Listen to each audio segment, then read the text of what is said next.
Salutations. I wanted to talk about something that was specific to me at, when I was, especially in my adult onset experiences and my teenage years, I couldn't find anything in the media that conformed with my personal experiences. All right, it didn't go along. I wasn't part of the secret space program. It wasn't military, and so I didn't see many that looked like myself either in the media or as experiencers and contactees. So I was like, where do I fit into this? Because I wasn't seeing grays, I wasn't seeing reptilians, and that's what the media goes on a lot. So that kind of caused a little bit of disturbance. So I know there's a lot of people that are watching this and you're thinking, where do I fit into the contact experience? We have so many people in the population having contact right now, more than ever, but have nobody to talk to or hiding it. And there's not a platform like this. So I encourage all of you on any of my platforms that are listening to me, communicate with each other.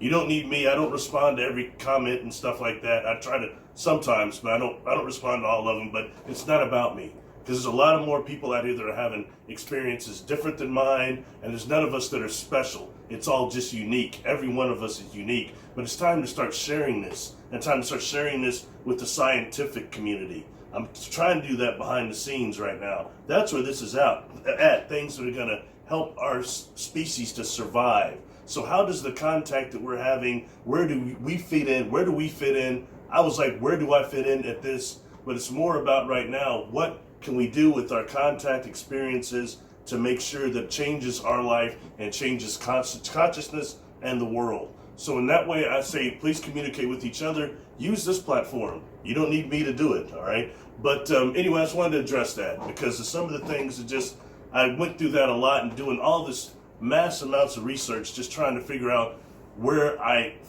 kind of belonged in this phenomenon and why what I was experiencing was so unique compared to what I was hearing in the media.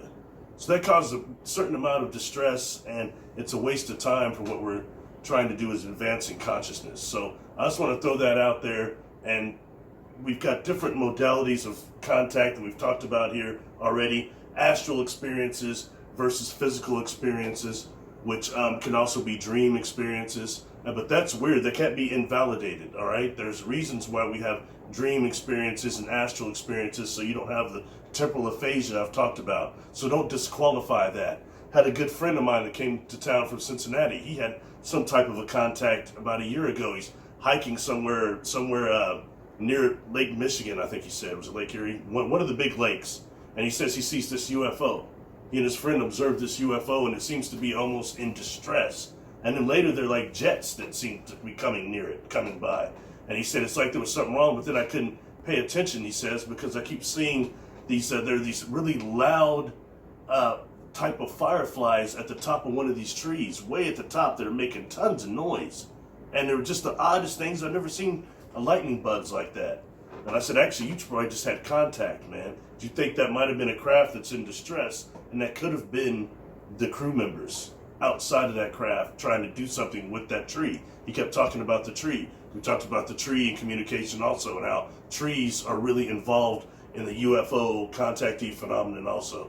Anyway, I'm going too far along with this, but I just want to say that that's a modality he didn't recognize, that actually that's a type of contact he either observed or saw more than what he might have thought, because a lot of things get transferred on the superconscious level when you have an experience like that. Sometimes you got to undergo hypnosis or deep meditation to retain it, to get the event horizon itself and the information. So just think about this, all right? Don't feel like you're alone. You're not. A lot of us going through this, some of my experiences felt like I was like, man, who am I talking to about this? It was kind of stressful. So don't feel that way. There are people, you're probably unique, and you don't have to make nothing up. It's so weird anyway, the whole contact phenomenon is. So please subscribe.